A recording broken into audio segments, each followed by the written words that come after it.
Everyone, কি খবৰ আপোনালোকৰ? বৰ্তমান আপোনালোকৰ ভাল আৰু মোৰ অন্য এটা ব্লগ ভিডিঅ'লৈ আপোনালোকক সকলোকে স্বাগতম জনালোঁ। আমাৰ মাজত আহি উপস্থিত হৈছে ছুপাৰ ডান্সাৰ ফ্ল'ৰিনা গগৈ। সদৌ তাইক যোৰহাটৰ পৰা আমন্ত্ৰিত কৰি অনা হৈছে কাজিৰঙা ইংলিছ একাডেমি অপেনিং চেৰেমনীলৈ। তাৰ গতিকে আপোনালোকৰ লগত অকণমান শ্বেয়াৰ কৰোঁ বুলি ভাবিলোঁ, তাকে আপোনালোকক দেখুৱাইছোঁ। ভিডিঅ'টো সম্পূৰ্ণকৈ চাবলৈ নাপাহৰিব।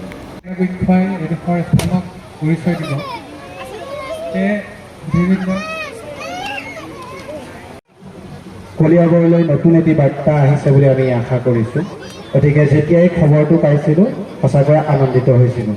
পৰিচালনা সমিতিৰ সন্মানীয় সভাপতি আমাৰ জ্যেষ্ঠ ভাতৃপতি মাতাউৰ ৰহমান ডাঙৰীয়া, আমাৰ কাজিৰঙা ইংলিছ একাডেমীৰ সন্মানীয় সম্পাদক দীপুমণি বৰা ডাঙৰীয়া, তেওঁ প্ৰাক্তন যুৱ ছাত্ৰ পৰিষদ কলিয়াবৰ জিলা সমিতিৰ সাধাৰণ সম্পাদকৰ দায়িত্ব অৰ্পণ কৰি আহিছে। গতিকে যেতিয়া তেওঁ আমাক এই চিঠি, গতিকে আমি আজি ইয়াত থকা অধ্যক্ষ মহোদয়, ইয়াত থকা শিক্ষক শিক্ষয়িত্ৰীসকল, পৰিচালনা সমিতিৰ সভাপতি সম্পাদকসকল, ইয়াত নিশ্চয় তেওঁলোকে এখন এই অঞ্চলৰ ইয়াত গণ্যমান্য ব্যক্তিসকলক লৈ এখন সমিতি গঠন কৰিব।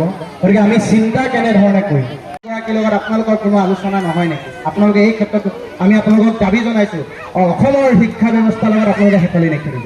আপোনালোকক আমি স্পষ্ট ভাষাৰে কৈছোঁ, অসমৰ শৈক্ষিক দিশটো কোন দিশে গৈছে আপোনালোকে চাওক।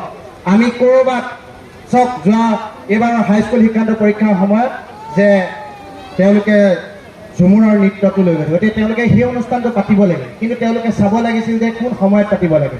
সেই সময়ত মেট্ৰিক পৰীক্ষাৰ সময়ত সেই অনুষ্ঠানটো তেওঁলোকে অনুষ্ঠিত কৰিব নালাগিছিল বুলি আমি ভাবোঁ। তাৰ ফলত কিমান ষ্টুডেণ্টে তেওঁলোকে সেই পৰীক্ষাটো দিব নোৱাৰে। গতিকে এই চৰকাৰখনে চিন্তাধাৰা কৰিব লাগে যে এই শৈক্ষিক দিশটো কোন দিশে লৈ যাব। গতিকে এই এখন চৰকাৰৰ ওপৰত যথেষ্ট দায়িত্ব থাকে এটা শৈক্ষিক দিশ আগবঢ়াই নিবলৈ, কিন্তু আমি দেখা নাই এই চৰকাৰখনে যে তেনেকুৱা ধৰণৰ কিছু চিন্তা চৰ্চা কৰিছে। গতিকে আজি সভাতে সুযোগ পাওঁতে আমি কথাটো আপোনালোকৰ আগত, কিন্তু শিক্ষা জ্ঞান এনেকুৱা এটা বস্তু, ই অমূল্য সম্পদ, ইয়াক কোনেও চোৰে নিব নোৱাৰে, ইয়াক কোনেও হৰণ কৰিব নোৱাৰে, কিন্তু নিজস্ব বস্তু।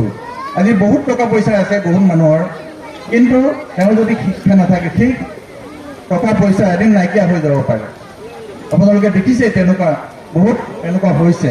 গতিকে শিক্ষা হ'ল অমূল্য সম্পদ। শিক্ষা আহৰণে এখন সমাজ গঢ়াত আমাক যথেষ্টখিনি সহায় কৰে, আৰু শিক্ষিত হ'লে এখন সুস্থ সমাজ আমি পাব পাৰোঁ। গতিকে আমি আশা ৰাখিম যে আমাৰ এই অঞ্চলত এই ইংলিছ একাডেমীখনে আমাৰ সমাজখন গঢ়াত এক সুস্থ বাতাবৰণ গঠন কৰিব, আৰু আমি আগবাঢ়ি আমাৰ যিসকল প্ৰজন্ম আছে সেইখিনিক আমি এক সুস্থিৰ সমাজ গঢ়াত সহায় কৰিব। আমাৰ শিক্ষাটো এনেধৰণৰ হ'ব লাগিব যে আমি অকল চাকৰিৰ কাৰণেই পঢ়িব নালাগে। আজি এটা ভাল ডিগ্ৰী পাইছে আৰু তেওঁ ভাল চাকৰি এটা পাইছে, সেইখিনিতে সীমাবদ্ধ থাকিব নালাগিব। আমি সুস্থভাৱে আমাৰ সমাজখনক কেনেকৈ আমি ভালকৈ গঠন কৰি আগবঢ়াই নিব পাৰোঁ। ইতিমধ্যে আমাৰ মাজত আহি উপস্থিত হৈছেহি অসমৰ গৌৰৱ ছুপাৰ ডান্সাৰ ফ্ল'ৰিনা গগৈ। তেখেতক আমি মঞ্চলৈ আগুৱাই আনিবলৈ অনুৰোধ জনাইছোঁ। নৃত্যশিল্পী ফ্ল'ৰিনা গগৈ, তেখেতৰ বাবে এটা জোৰকৈ হাত চাপৰ বিচাৰিছোঁ। তেখেতক সম্বৰ্ধনা জনাবলৈ অনুৰোধ জনাইছোঁ নাজমা বেগমক।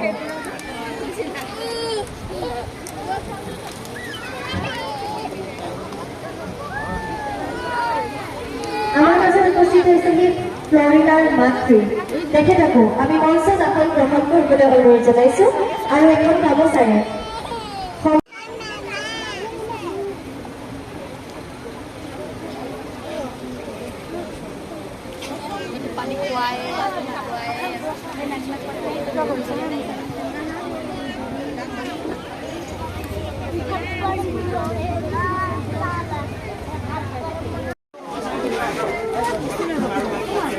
বাবু আৰম্ভ হ'ল নেকি? অলপ চাইড দিয়ক।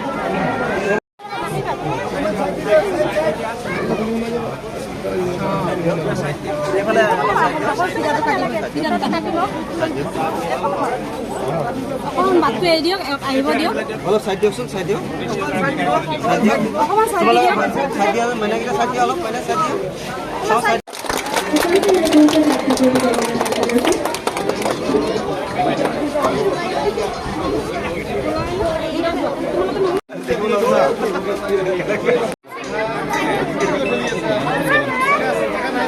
মোকে ঠেলি ধৰিব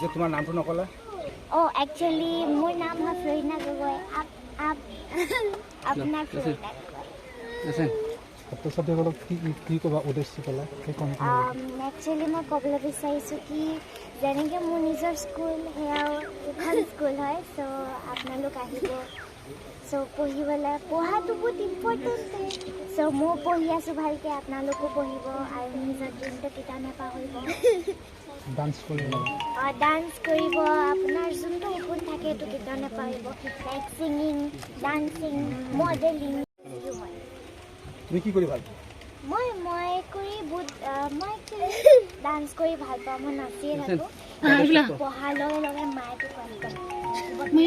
একদম তাৰপিছত সেয়াই আৰু মোক পঢ়াই আছে এতিয়া মই চ' এইখন মোৰ স্কুল মই আহি থাকিম চ' আপোনালোকো আহিব চ' আজি আহি পিনি ষ্টুডেণ্টখিনি কি ক'বা তুমিও কিন্তু ষ্টুডেণ্ট আজি এইখন স্কুল আৰম্ভ হৈছে ইয়াত যথেষ্ট ছাত্ৰ ছাত্ৰী আহিব কি ক'বা তেওঁলোকক আপোনালোক ভালকৈ পঢ়িব এণ্ড পঢ়াটোতো বহুত ইম্পৰ্টেণ্টে চ' পঢ়াটোৱে ভাল মানুহ বনায় চ' আমি অসমৰ নামটোতো দিবই লাগিব অসমৰ নাম বঢ়াব লাগিব চ' আমি পঢ়িবও লাগিব চাত নিজৰ ড্ৰিমটো কৰিব লাগিব যোনটো সপোন আছে যোনটো কৰিবলৈ ভাল পায় চ' সেয়াই তোমাৰ মায়ে তোমাক নপঢ়িলে কি কয় একদম কয় কি 2 মান দিম পঢ়িব লাগিব তেতিয়াহে ভাল মানুহ বনিব এতিয়া চব ষ্টুডেণ্ট কাজিৰঙা ইংলিছ একাডেমীত আহিব লাগিব কৈ দিয়া অঁ চবেই কাজিৰঙা ইংলিছ একাডেমীলৈ আহিব পঢ়িবলৈ ধন্যবাদ 8টা বজাত ডাকছে ফুলখানে খাওয়া নাই কিছু নাই বেয়াইছি সহালে